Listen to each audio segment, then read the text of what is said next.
የሚከፈለው መስዋዕትነት እንከፍላለን። ወርቃችን ድረስ ሽጠን ለሄርሜልዬ የሚደረገውን ሁሉ እናደርጋለን። ምንም አታመጡ።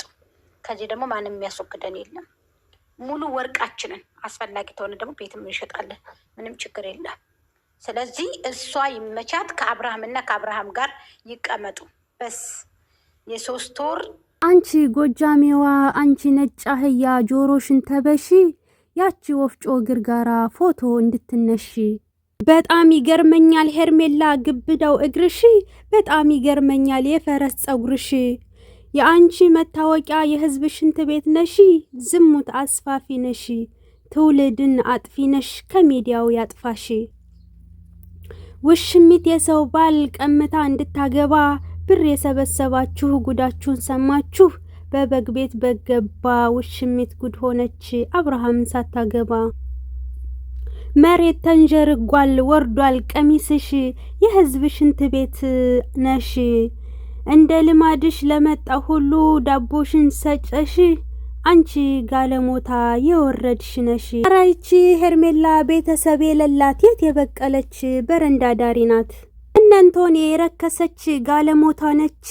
በአብርሃምና በሶሻል ሚዲያ በወንዶች የረከሰች በትውልድ የተጠላች ርካሽ ዝሙት አስፋፊ ነች። እንደዚች አይነት ጓደኛ ጎረቤት ቫይረስ ይጠብቀን። ርካሽ ቦርኮ ነሽ። እንኳን ቤትሽን ወርቅሽንና ዳቦሽንም ሽጠሽ መስጠት ትችያለሽ። ገባሽ? ምንም አታመጡም ላልሽው ደግሞ ፈጣሪ ነው የእጅሽን የሚሰጥሽ እንጂ እኛ ከእናንተ ጋር ወርደን መች የረከሰ ቦታ ላይ እንገናኛለን? እኛ አንገናኝም እኮ እናንተና እኛ በጣም ነው የምንለያየው። ምንና ሰማይና መሬት እርቀት አለው እኮ። ስለዚህ የዛን ያክል ነው የምንለያየው። ሲቀጥል ደግሞ ስታወሩ ነበረ አንድ ላይ አንድ ቤት ይዘዋል እያላችሁ ማለት ነው። አንድ ቤት ይዘዋል ሩታና ሄርሜላ እና ለምን አትገዙላቸውም? ከሚከራዩ እናንተ ግዙላቸው፣ አዋጡና ግዙላቸው። ምን ችግር አለው? እሱ ራሱ ልቡን ያውቃል። ገባችሁ? በገንዘብ የተገዛ ሰው፣ በገንዘብ የተያዘ ፍቅር ደግሞ አንድ ቀን ብሩ ሲያልቅ ገደል ይገባል። ፍቅሩም ያልቅና ገንዘቡም ያልቅና ሜዳ ላይ መውደቅ ይመጣል ማለት ነው። ግን ደግሞ እኔ እኮ ወንድ ብርቆ ወንድ የጠረረባቸው በጣም ግን አይገርምም? በነገራችን ላይ ሄርሜላ ከአብርሽ ጋራ ትሆናለች ብላችሁ እንዳታስቡት። መቼም አብረው አይሆኑም። ጠብቁ። ለጊዜው ምናምን እንደዛ አንድ ላይ ነን ምናምን ሊሉ ይችላሉ። ግን ደግሞ የእውነት ያገባታል? ውሸት። ዝም ብላችሁ ድከሙ ብላችሁ ድከሙ። የሚከፈለውን ዋጋን ከፈሉ። እኛ ምን አገባን ታዲያ? እኛ ምን ቤት ነን እንዴ? ተጨማለቃችሁብን እኮ። አሁንማ ቀብራራዋ እንደሆነች አታለቅስም። ሁሌ እየሳቀች ነው የምትመጣው። ተቃጠላችሁ አይደል? በደንብ ተቃጠሉ። እናንተ እኮ በሩታ ክስትም ተዋርዳችኋል። ምን ያልተዋረዳችሁበት አለ? እሷ ደግሞ ከአብርሽ ጋራ ብሯን ስለበለሽ ከአብርሽ ጋራ ቤት ተከራይተናል ምንም እንዳታስቡ ምናምን ትላለች። ከዛ ወይ ሆቴል ሆኖ ወይ ምናምን ቪዲዮ ይሰራል ማለት ነው። አዎ በቃ ተባረርኩኝ ይላል። ከዛ እሷ ደግሞ እኔ ያለውልህ ብላ መታ ታነሳዋለች። እሱ ደግሞ አልሄድም አንቺ ቤት ነው ሚስቴ ጋር መታረቅ ነው የምፈልገው ማለቱ አይቀርም። እናም ሜዳውም ፈረሱም ይሄው ተፋተናል ብለው አይደለ? እንደፈለጋችሁ አድርጉት። ግን ደግሞ እናንተ የእውነት እሷን እንወዳታለን ካላችሁ እሳት ውስጥ እየጨመራችኋት እንደሆነ እንዳትረሱት። ገባችሁ? ምክንያቱም ከማያፈቅራት ወንድ ጋራ ኖረች ማለት ለሷ የግር እሳት ነው የሚሆንባት። ገባችሁ? በማይፈልጋት ሰው ክብር እያጣች አስቡት። እየተናቀች ከሚስቴ በላይ ማንም የለ እየተባለች ከዛ ልቡ ከሌላ ቦታ የሆነውን የሌላ ሰውን ልብ ይዛ ስትደክም መጨረሻ ላይ የምትጎዳውን ነገር ማሰብ አለባችሁ። እናንተ እኮ የወረዳችሁ ዝቃጭ ናችሁ። ያው በግጥም ተሰድባችኋል፣ ሲጀመር ሙልጭ ተደርጋችኋል። አረ ቢስሚላ ምንድነው እንደዚህ የተጨማለቃችሁት? ግን ምን አይነት ቤተሰብ ያሳድጋችሁ ነው እንዲህ ክብር ያጣችሁት? የሰው ልጅ በትዳር ላይ ትዳር ካልመሰረትክ ብለው ልጁንም አሰቃዩት እኮ። በግድ ከሱ ጋር ነው እሷንም እያሉ ይጨቀጭቋታል በውስጥም በምንም እና በጣም ነው የምትገርሙኝ። በነገራችን ላይ እንትና ማለት ነው አብርሽ ከሄርሜላ ጋራ በድብቅ ይገናኛል እየተባለ እየተወራ ነው። አንድ ቤት ተከራይተናል አለች እየተባለ ነው። እንግዲህ ተባለ ነው።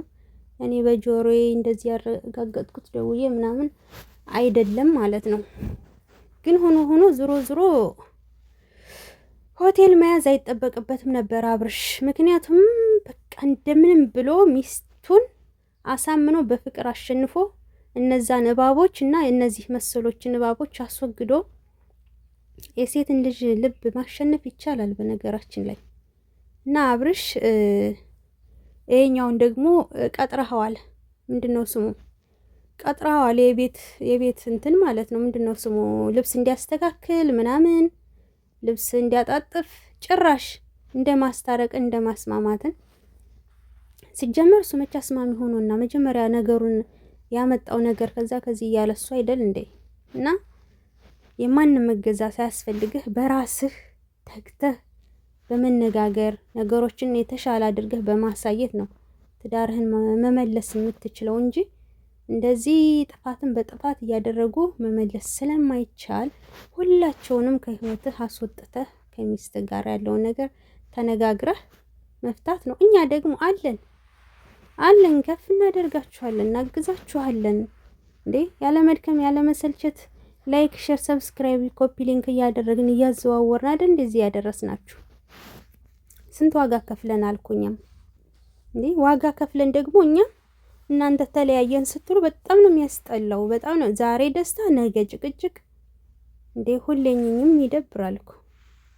ለእንደነዚህ አይነቶቹ አዛቦች ደግሞ አዛባ መጨረሻ አንድ ሆናችሁ ብታሳዩአቸው ቅርር ድብን ቢሉ እንደባለፈው አንድ ላይ ሆናችሁ ታረቅን ብላችሁ መምጣት ነበረባችሁ። ሲቀጥል አሁን አብርሽ በቃ በአንዳንድ ነገር ሩታን እንትን እላታለሁ ብሎ ነበር ያሰበው። ይሆናል አይደለ ልቧ የሆነ ይሸነፋል አይነት ነገር። ግን ደግሞ ሩታ ቆርጣለች። ምን 10 ሚሊዮን አውጥተህ ድግስ ብትደግስ ራሱ ከነዛ ሰዎች ካራክ እሺ አትልህም።